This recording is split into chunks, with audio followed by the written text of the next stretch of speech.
Thank you very much. I've been losing my voice progressively throughout the day, so apologies. This is progressive. Yeah. I don't know how many of you have been in last year's conference that we also co-organized with Runnymede, which was about racism, migration, and religion. And one of the insights that we had at this conference, which, as Eva mentioned, we are hoping to publish the papers from both conferences together, and you can also see it on our website. One of the insights has been that religious organizations in this country have both practiced extreme racist practices, but also are some of the most important mainstay and of support for migrants and refugees and other minorities in this country. I think what this conference has added, and I think the one who articulated it most strongly was Mariam Eliluka when she described the situation in France, that secularism can be hijacked by racists as well as religion. So what we need to do is not just talk about abstract notions that one is a goodie and one is a baddie, but to try and embed them in particular historical and spatial realities and to see what is actually happening. This is one of the reasons that the panel on education has been so important, because as David mentioned, the whole attitude to faith school is an outcome of development within multiculturalist policies in the UK.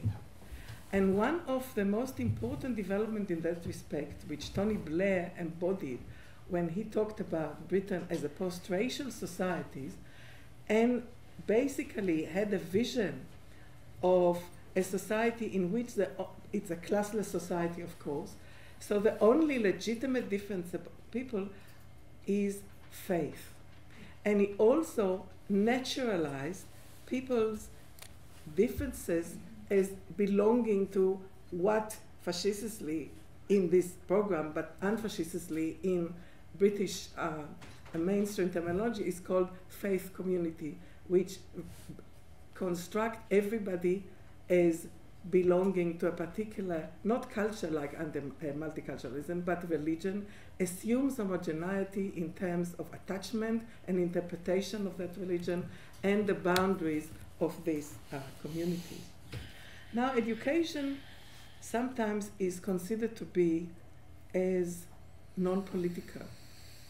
I know in Israel, and I've heard similar things, for example, in India as well, governments gave religious parties schools as a compensation for their obedience in terms of national governments, because this is not politics, this is just culture and religion.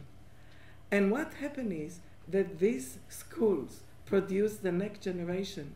You cannot imagine present Israeli politics without understanding that most of the settlers are products, if not of diasporic religious education, of Israeli state religious schools in which they were taught a lethal combination of religion and Zionism.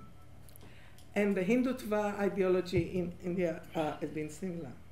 This is why the fact that there is going to be this multitude of faith schools, and this is why there is some kind of a mythical assumption that the community, the parents, wanted and have certain kind of vision, is, in my opinion, very, very dangerous. Now, another panel which was in this conference has been, we wanted it generally about the dress codes and body and style, but in order to make it, again, the debate on the veil, which the speakers very well articulated, there isn't just one thing like that. And this was also to show, among other things, that it is not just now that this whole debate is happening on women's bodies. Modernization in the South, especially in Muslim societies when that was veiling, also happened in the same way.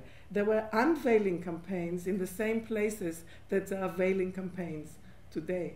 The issue is not veils, is women's right to choose. The question is in what context and which women, and what are the powers to be. But it is not just a question, as was said here, that secularism is against religious authorities' role to impose. Because as was described, for example, in France and in Algeria and in Tower Hamlets, there are situations in which people with no formal religious authorities, there can be gangs of male youth who don't have anything else better to do than to police the women in their community. Southall Black Sisters have written about this in Southall many years ago, but this has been going on everywhere. So when we talk about authority and power, it's not always government, it's not even always church and other religious organizations, because everybody talks about democracy as the best thing since sliced bread, but democracy also produces ethnic cleansing. Democracy very often has intolerance towards minorities, and this is why, as Sami mentioned, very often in non-democratic regimes, minorities survive better than in democratic ones. And in that way, there is a certain kind of tension between democracy, which is bottom-up, and human rights, which are top-down, although human rights top-down can bring to military interventionism like we saw, in Iraq and Afghanistan, so-called human rights, military human rights or whatever. And bottom-up could have brought to the election of Hitler. So what we are talking about is tension that needs to be looked at, and we cannot just assume that simple solutions are going to be available. This is why it was so important for us to bring in this conference the situational politics of religion, racism, and secularism, because we are both under globalization. The local affects the global affects the local, and therefore we cannot isolate discussions in the UK and see here things are completely different and the rest of Europe, let alone from the south or from where we're coming. And some of the political movements that Gita, for example, mentioned this morning, the connections, the global connections, and the implication of legitimacy and power given under one space affects legitimacy and power of other places, are all very important. So, of course, we need to look for policies and decision and changing on the local basis as much as we can.